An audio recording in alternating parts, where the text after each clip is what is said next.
So dear students, जैसा कि आप देख सकते हैं कि आज ये कुछ वर्ड लिखे हुए हैं और इसको पढ़ो तो आपको समझ में आ जाएगा। शादियों का सीजन चल रहा है, बताना आपको। शादियों का टाइम चल रहा है, ठीक है। तो मैंने सोचा क्यों ना आप लोगों को शादी से रिलेटेड वर्ड सिखा दी जाए, ठीक है। तो आप उसको यूं भी कह सकते हैं वेडिंग वर्ड मीनिंग्स, ऐसे भी लिख सकते हैं आप, ठीक है। मतलब शादियों से रिलेटेड वर्ड में लिखा गया है। हो सकता है इसमें बहुत कुछ आपको पता हो सकता है बहुत कुछ नहीं भी पता हो। आइए उसको सीख लेते हैं। तैयार है आप लोग? ठीक है। पहले लिखा हुआ है वेडिंग प्रोसेशन, ठीक है। इसका मतलब होता है बारात, यानी कि बारात जो जाते हैं दूल्हे के साथ, ठीक है, उसको क्या बोलेंगे? वेडिंग प्रोसेशन, ठीक है। वेडिंग गेस्ट यानी कि बाराती, आपने जो शादी में जो गेस्ट लोग आते हैं देखा होगा आप लोगों ने, ठीक है। आगे का दूल्हा और पीछे पीछे बाराती। ऐसे क्या देख रहे हो? आगे के दूल्हा और पीछे पीछे कौन होता है? बाराती, है ना। आगे के दूल्हा और पीछे पीछे बाराती, उसको बोलते हैं वेडिंग गेस्ट। ध्यान रखना यहाँ पे एस लगाना है। आपके मुंह से ना गेस्ट ही निकलेगा, लेकिन इसको एस लगाना है क्योंकि बाराती एक से कोई बनता नहीं है, पता ना आपको। बाराती में कई सारे लोग होते हैं, ठीक है। फिर आते हैं ग्रूम। ग्रूम यानी कि दूल्हा, ठीक है, जो कि हमारा आकाश कभी बनेगा, है ना आकाश, है। सो ग्रूम मतलब दूल्हा। ये लड़के देखो हंस रहे हैं दूल्हा के नाम पे, हंसने वाली क्या बात है, कभी ना कभी तुम भी बनोगे, ठीक है। नीचे ब्राइड, जब कोई दूल्हा बनेगा तो दुल्हन के बिना दूल्हा तो बनेगा नहीं, दुल्हन चाहिए होगा, तो ब्राइड के लिए दुल्हन। दूल्हा क्या बोलते हैं अंग्रेजी में? दूल्हा को एग्जैक्टली। और ब्राइड मतलब गुड। फिर देखिए इन लॉज हाउस।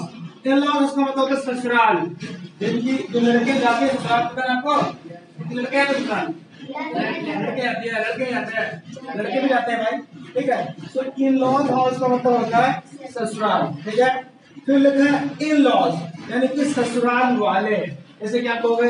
सास ससुर हैं, साला सालियां, ये सब ससुराल वाले होते हैं, ठीक है। वेडिंग सेरेमनी यानी कि जो शादी की रस्में होती हैं, जैसे कि अपने बिहार की बात करें तो जयमाला होता है ना, अग्नि फेरा होता है ना, सिंदूर दान होता है, और भी कई तरह की रस्में होती हैं, उसको बोलते हैं वेडिंग सेरेमनी, ठीक है। कहते हैं 7 vows पे, जो कि 7 फेरे मंगनी के लेते हैं। हिंदू धर्म में कहीं भी शादी होती है तो 7 फेरे हर जगह लेते हैं, चाहे दिल्ली में हो, मुंबई में, कोलकाता में, चाहे बिहार में हो, कहीं भी आप लोगों ने देखा होगा 7 फेरा होता ही होता है जब अपनी अग्नि का चक्कर लगाते हैं, होता कि नहीं होता है? अपने शादी देखी आप लोगों ने? कहाँ बोल रहे हो? है अपने घर में देखी होगी, भाई बहनों की शादी, अंकल आंटी की शादी, पड़ोसियों की शादी, किसी न किसी की शादी देखी होगी, बराती गई होगी, नहीं गए हो? अब ये जाता है बराती, इसका तो ध्यान था प्लेट खाने में, इसको पता ही नहीं कि आगे रस्म क्या होती है। कैंपर तो देखा होगा ना, हाँ वही होता है। तो जो शादियों की जो रस्में होती हैं उसको, सॉरी, जो 7 फेरे अग्नि के, उसको बोलते हैं 7 vows। हम कहाँ थे यार, सॉरी, वेडिंग सेरेमनी पे। तो जो शादी की रस्में होती हैं उसको बोलते हैं वेडिंग सेरेमनी। फिर चलते हैं 7 vows पे, जो 7 फेरे अग्नि के, वो सिंपल सी बात है। 7 vows जो 7 फेरे होते हैं, उसके अलावा और कोई फेरा तो होता नहीं है, और भी कोई फेरा होता है? होता है ना। चलो फिर है ब्राइडल फैमिली, यानी कि दुल्हन के घर वाले, जो जो दुल्हन होती है उनके घर वालों को बोलते हैं ब्राइडल फैमिली। अब उसमें कई सारे लोग हो सकते हैं, उसके मदर फादर हो सकते हैं, उसके ब्रदर सिस्टर हो सकते हैं, उसके मामा नाना जो भी हो सकते हैं, फैमिली के मेंबर जो होते हैं, ठीक है। सो ब्राइडल फैमिली का मतलब कि दुल्हन के घर वाले। कौन? दुल्हन के घर वाले, ठीक है।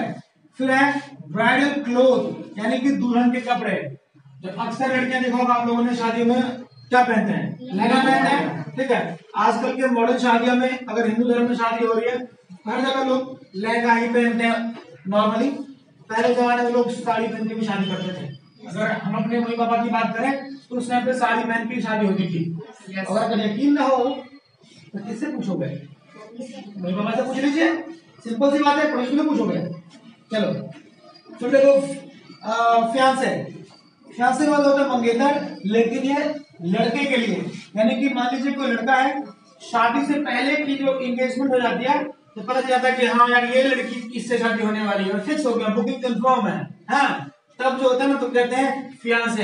जैसे आकाश मान लो उसकी शादी होने वाली है, ठीक है, वो रिंग सेरेमनी जो होता है, वो रिंग सेरेमनी अंगूठी बना दी, लेकिन शादी अभी हुई नहीं है, और कहीं मान लीजिए घूमने चला गया अपने उस फियांसे के साथ, होने वाले दुल्हन के साथ, ऐसा कोई दोस्त मिल जाए तो आकाश बोल सकता है hello Vishu, meet my fiancée, और जो भी उसका नाम रहेगा, ठीक है, तो उसको बोलते हैं फियांसे। और देखो फियांसी मंगेतर ये लड़की के लिए सेम कंडीशन लड़की के साथ है, वही आकाश वाली दुल्हन कहीं और घूमने गई है आकाश के साथ, और इसमें आकाश की जो दुल्हन है उसकी फ्रेंड मिल जाए उसको, तो बोलेंगे मीट माय फियांसे आकाश, ठीक है। इसमें फर्क सिर्फ देखो, इसमें ई का है, यहाँ देखो तो फियांसे लिखा हुआ है, इसमें सिंगल ही है, और ये फियांसी इसमें डबल में है, इसका फर्क है, ठीक है। वर्ड तो ऐसे बहुत सारे हैं जो मैं आपको और बताऊंगा, लेकिन इस बोर्ड पे फिलहाल जगह इतना ही था तो मैंने इतना ही लिखा है, पहले इसको आप सीख लीजिए, उसके बाद इसके आगे भी सिखाएंगे।